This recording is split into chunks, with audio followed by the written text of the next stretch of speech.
We got an issue in America. Too many good docs are getting out of business. Too many OBGYNs aren't able to practice their love with women all across this country.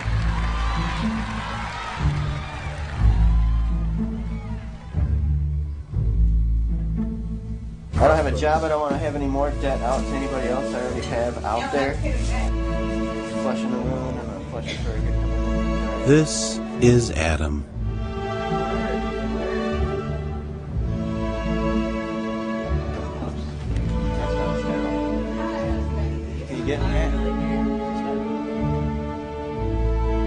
He had an accident.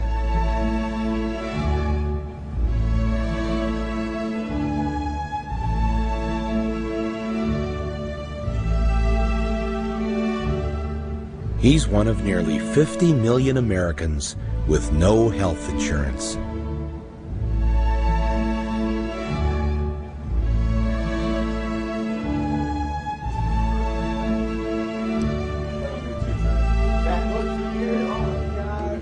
But this film isn't about Adam. So this is the table saw. It was spinning that way. This is Rick. When I did it. I was ripping a piece of wood and I grabbed it right here and it hit a knot. He sawed off the tops of two of his fingers. And it just zipped, and it was that quick. His first thought? I don't have insurance. How much is this going to cost? I'm going to have to pay cash for this, $2,000, $3,000 or more. And does that mean that we're not going to get a car? Rick also doesn't have health coverage. So the hospital gave him a choice. Reattach the middle finger for $60,000 or do the ring finger for $12,000. It's an awful feeling to just try to put a value on your body.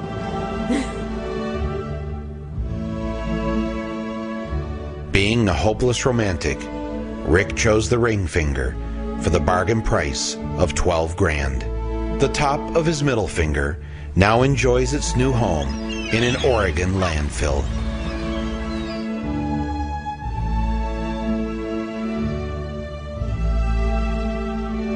I can do that thing where, you know, the old man used to like pull the finger off.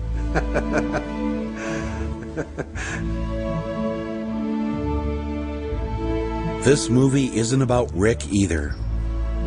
Yes, there are nearly 50 million Americans with no health insurance. They pray every day they don't get sick because 18,000 of them will die this year simply because they're uninsured.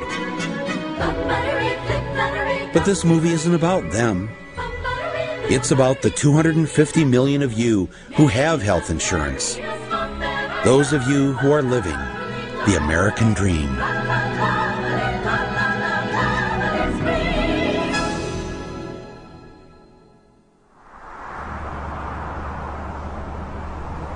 It's moving day for Larry and Donna Smith. They've packed everything they own in these two cars and are driving to Denver, Colorado, to their new home.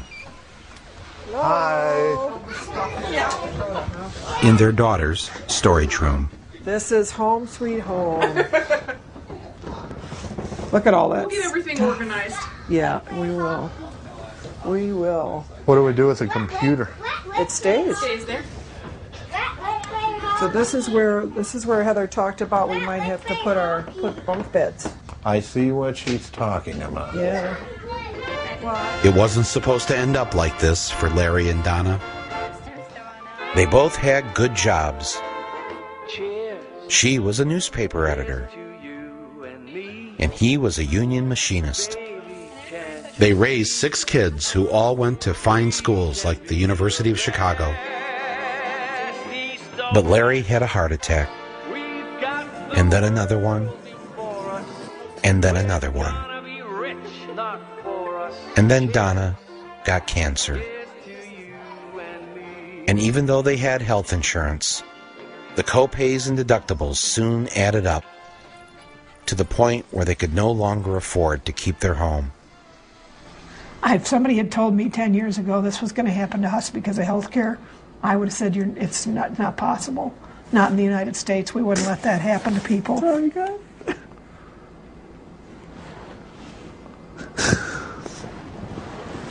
Are we going to quit? It's just hard. They were bankrupt, so they moved in with their daughter. We'll get it all figured out. We emptied the dresser so you have a spot. Oh, nice. Very nice. Even their son Danny popped in from across town to welcome them to Denver. What do we do about people like you guys? I don't know. That's a good question. I mean, seriously. You're supposed to pay a deductible for $9,000, which I understand. That's part of health care. What about the people like Kathy and I that have to come up there and move you every 5 years, every 2 years, every year because you don't have enough money to stay where you are? That's what Russell keeps saying, too. I'm sorry. It's not what we wanted to have happen in life. And we're doing what we can to make the change. You don't know what that feels like inside at 50-some years old to have to reach out to my 20-something-year-old for help. It's going to be hard for 4, 5, 6, 7 months. It's going to be hard. Yeah, I'm having an overwhelming feeling of you bring your problems with you no matter where you go. So. Yeah. But I don't know what to do about that.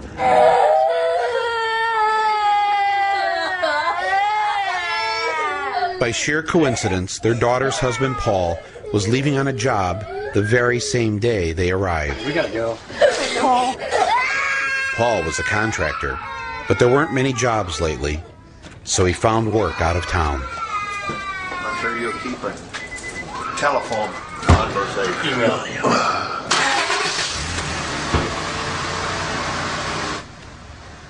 Gonna be just fine, Bubbies.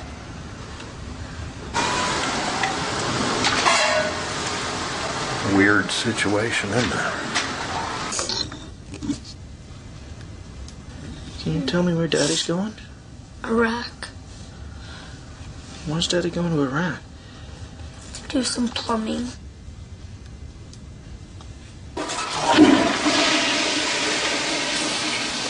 Oh boy. This I do early in the morning. The first thing I do is I clean here.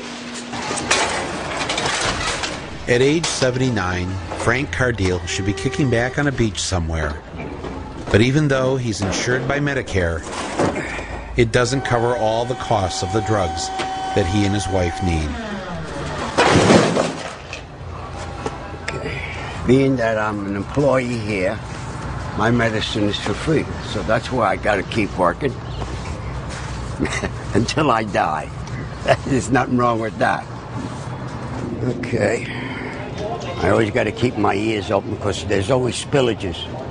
Sometimes you get a gallon of milk, tomato sauce. Oh, you're in trouble because you take a half hour to pick that up. And I look up at every household, everything is clean. If I see something, you pick it up, whether it's paper or garbage. One day I had the keys in my hand, and they went in there. And I had to climb in there to get the keys out. It's a sad situation.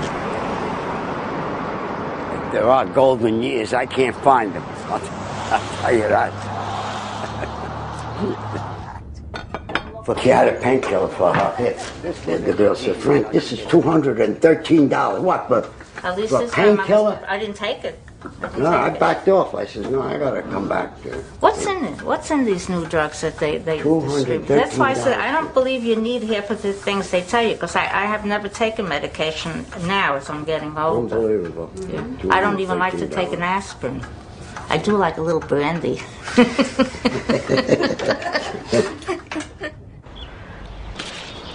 I don't really know how this happened, but the trunk kind of came forward into the back seat. Laura Burnham was in a